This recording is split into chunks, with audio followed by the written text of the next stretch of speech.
একটা জিনিস আমরা খেয়াল করবো, আমি প্রথম দিন থেকে একটা কথা বলছি, সেটা হলো এই বিচারের প্রতি প্রথম হলো সারা পৃথিবীর নজর আছে। এই বিচারে দুটো স্ট্যান্ডার্ড আমরা মেনটেন করছি না, একটা ছোট, সেটা আইসিসিতে কেউ আদালতের সামনে উপস্থাপিত না হলে তার বিচার শুরু হয় না। তার ইনভেস্টিগেশন করে সব হতে পারে, কিন্তু বিচার শুরু হবে না।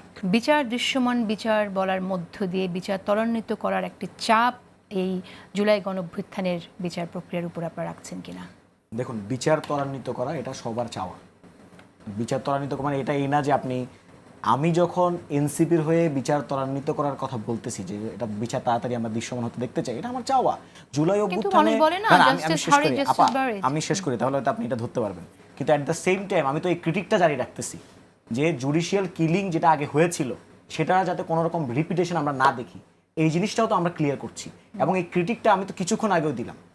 তাহলে আমি যখন বলছি বিচার ত্বরান্বিত করার কথা, ইট অলওয়েজ মিনস যে আমি আমার যে প্রসেসটা ডিউ প্রসেস ফলো করে সেই বিচারটাকে কিভাবে ত্বরান্বিত, এবং আমরা চাই না যেটা আইনে কোনো ফাঁকফোকর থাকুক না। কিন্তু আপনি বলছেন প্রসেস তো আপনার হাতে নেই, যাদের হাতে আছে তারা ওই টেনশনটা ফিল করবে কিনা? ডক্টর জাহিদুর রহমান, আপনার মন্তব্য শুনতে চাই।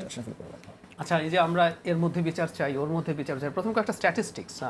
কাদের মোল্লার রায় প্রথম হয়েছিল আইসিটিতে, কাদের মোল্লার মামলার মানে প্রাথমিক রায় হতে 2.5 বছর সময় লেগেছিল, এবং পরেরগুলোরও প্রাথমিক রায়ের মোটামুটি বিষয় 2.5 বছর। কেউ কেউ বলবে যে ওই সময় যেহেতু পুরোনো কাল সাক্ষী বা ওই সময় ডকুমেন্ট ভালো ছিল না, শেখ হাসিনার ক্ষেত্রে প্রচুর তাজা ডকুমেন্ট আছে, তার কম সময় লাগতে পারে। একটা জিনিস আমরা খেয়াল করবো, আমি প্রথম দিন থেকে একটা কথা বলছি, সেটা হলো এই বিচারের প্রতি প্রথম হলো সারা পৃথিবীর নজর আছে। এই বিচারে দুটো স্ট্যান্ডার্ড আমরা মেনটেন করছি না, একটা ছোট, সেটা হচ্ছে মৃত্যুদণ্ড। মৃত্যুদণ্ড থাকা না থাকার সাথে স্ট্যান্ডার্ডের প্রসিডিওরের কোনো শর্ত নাই। শাস্তিটা সারা পৃথিবীতে এখন ডিসকারেজ, কিন্তু বহু দেশে আছে, আমাদের এই অঞ্চলে তো আছেই, এমনকি আমেরিকার অনেক স্টেটে আছে, কোনো স্টেটে নাই। সো এটা একটা প্রসিডিউরাল স্ট্যান্ডার্ডের মানে কোনো রকম কোনো খারাপ কিছু না, কিন্তু আমরা একটা মারাত্মক প্রসিডিউরাল স্ট্যান্ডার্ডের ব্যত্যয় করছি। সেটা হলো ক্রিমিনাল কেসে আমরা ইন অ্যাবসেন্সিয়া বিচার করছি। শেখ হাসিনা প্রেজেন্ট নাই, আমরা বিচার করছি। আমরা অনেকে হয়তো জানি না এটা, আইসিসিতে কেউ আদালতের সামনে উপস্থাপিত না হলে তার বিচার শুরু হয় না। তার ইনভেস্টিগেশন করে সব হতে পারে, কিন্তু বিচার শুরু হবে না।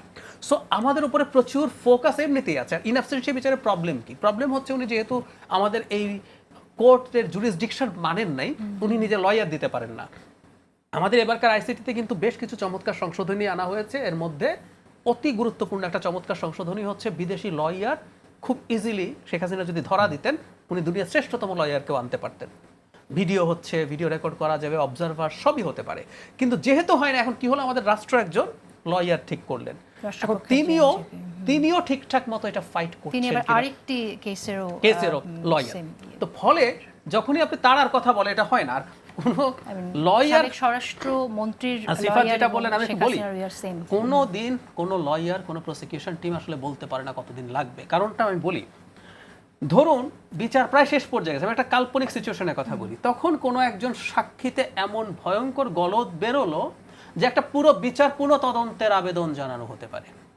অনেক মামলায় এই ঘটনা আছে, বিচারের রায়ের কাছাকাছি গেছে এবং কোনো একটা সাক্ষীর ভিত্তিতে আসতে পারে, এবং আমাদের বিচারকরা যদি কনভিন্সড হন এটার পুনঃ তদন্ত হবে, ঠিক আছে রায় আর দেবো না, আবার পুনঃ তদন্ত হবে, এরপর আমরা আবার নতুন করে সেই তদন্তের ভিত্তিতে বিচারিক প্রক্রিয়া। সুতরাং বিচারিক প্রক্রিয়া কতদিন লাগবে, এটা কোনো লয়ার যদি বলেন, তিনি বলতে পারেন, এটা একটা ভয়ঙ্কর ব্যাপার। তার মানে উনি হয়তো জানেন যে এটা একটা সেটেল বিচার। আমি একটা কথা বলে শেষ করি, আগের যে আইসিটি ছিল তখন ওই যে স্কাইপ কেলেঙ্কারির সময় একটা বিখ্যাত উক্তি হয়েছিল, আমি চাই না এই ঘটনা আবার ঘটুক।